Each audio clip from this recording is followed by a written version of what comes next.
Marine Chevalier, voilà, qui est patient partenaire à l'hôpital Necker, mais qui est docteur en histoire de l'art, qui a travaillé donc pas du tout histoire de l'art, en histoire. Pardon, Marine.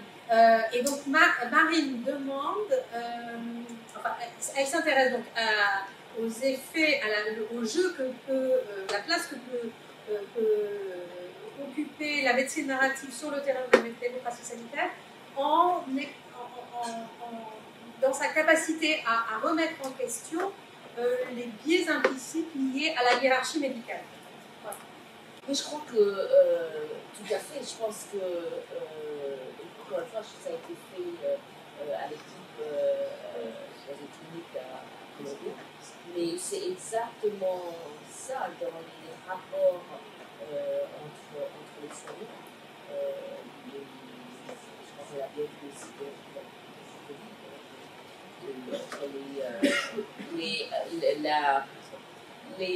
la médecine narrative peut apporter justement dans ces ateliers une opportunité de d'adresser la hiérarchie. Qu'est-ce que c'est l'autorité médicale, mais aussi le vécu par rapport à les autres soignants, le travail en équipe. Nous, on n'a pas fait, moi je voulais faire l'équipe multidisciplinaire avec la police, le social, on n'a pas réussi à faire ça encore. Mais comment on peut exprimer justement dans ces ateliers ces différences, le respect, la possibilité de dire et de comprendre la perspective de l'autre, encore une fois, dans l'approche du client. Je crois que ça a été bien démontré. Ça ne se fait pas encore, alors je crois qu'il y a parlé pas question d'utiliser la médecine narrative au point de vue institutionnel ça c'est un danger d'utiliser de façon à rendre en fait les équipes médicales plus fonctionnelles et plus compétentes. Je crois que c'est un vrai danger. Je me demande comment on adresse ça, mais bon, en soi tout à fait conscient. Donc prise, je crois que quelqu'un avait posé la question, on avait dit ce matin, je crois, ces réalisations de comment au niveau du soin, il y a cette hiérarchie et au niveau aussi du genre. Je crois absolument, je ne sais pas, moi, je sais que ça ne se fait pas de manière régulière, systématique encore. Ça a été surtout prouvé que c'est tout à fait efficace pour comprendre le vécu des autres milieux de l'équipe. Oui, alors en fait, il y a ce qui se joue à un instant T sur la relation entre guillemets, je cite, de hiérarchie.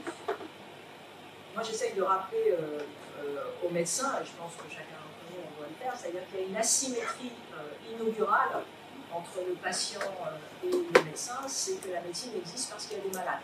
Et donc, cette asymétrie inaugurale, déjà, normalement, il y a une dette infinie de la médecine envers les malades, et puis c'est une autre asymétrie inaugurale, c'est que le médecin est là parce qu'il le désire, le patient, même lorsqu'il a un consentement éclairé, n'est jamais là parce qu'il le désire. Et rien que cela, si vous voulez, devrait mettre en position de gratitude et de conscience du fait que voilà, on est là parce qu'on ne veut pas être là. Et donc c'est important malgré tout de rappeler ce point-là. Et je sais qu'on traduit souvent cette asymétrie inaugurale, hélas, comme une inégalité, alors qu'il y a une asymétrie, mais on doit produire une inégalité.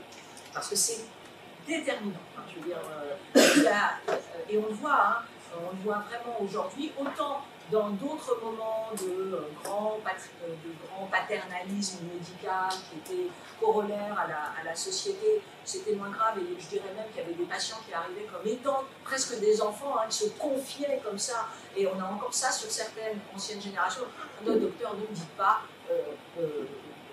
voilà, je fais ce que vous me dites. Et on a encore ces postures-là et il faut les accueillir, mais on a des postures qui, au contraire, construisent leur contrat de confiance et d'observance des soins précisément par la certitude, la confirmation à l'instant T dans le colloque singulier d'une relation équitable, égale. Et par exemple, on voit que beaucoup, au contraire, construisent leur transfert précisément parce que, par exemple, il y a une circulation des savoirs, il y a vraiment une compréhension du diagnostic, et pas parce qu'il y a une incompréhension du diagnostic. On dirait que c'est absolument évident, mais non, c'est pas évident, parce qu'il y a des années, on construisait par, comment dire, déférence devant l'autoritarisme, c'est-à-dire presque moins on comprenait, plus on était presque, voilà, mon Dieu, lui sait, je ne sais pas. Donc voilà, donc on voit très bien que non, aujourd'hui, la confiance, c'est précisément par le partage d'une connaissance et pas par la restriction d'une connaissance. Et donc c'est vrai que la médecine narrative, là, elle est essentielle pour une raison très simple. C'est que la médecine, elle est construite comme toute grande discipline avec son propre langage, hein, son jargon, entre guillemets, d'une expertise totale. Si vous n'êtes pas vous-même médecin, le traducteur du langage médical, ben c'est ça, en face, vous avez une incompréhension, parce que vous ne savez pas de quoi vous parlez.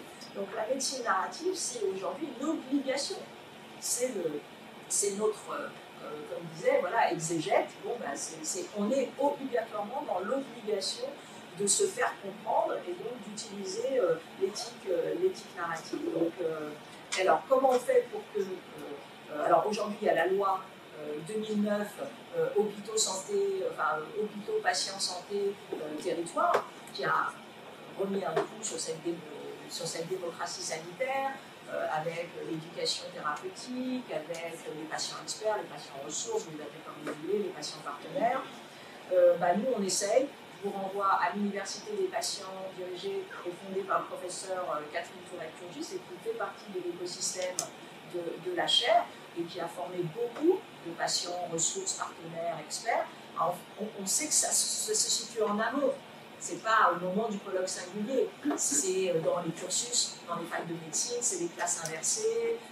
Voilà, c'est là aussi de restaurer une parole, les savoirs expérientiels, hein, de dire que ça compte, parce que c'est bien évidemment, ça viendra aussi nous aider à permettre justement la considération d'une parole.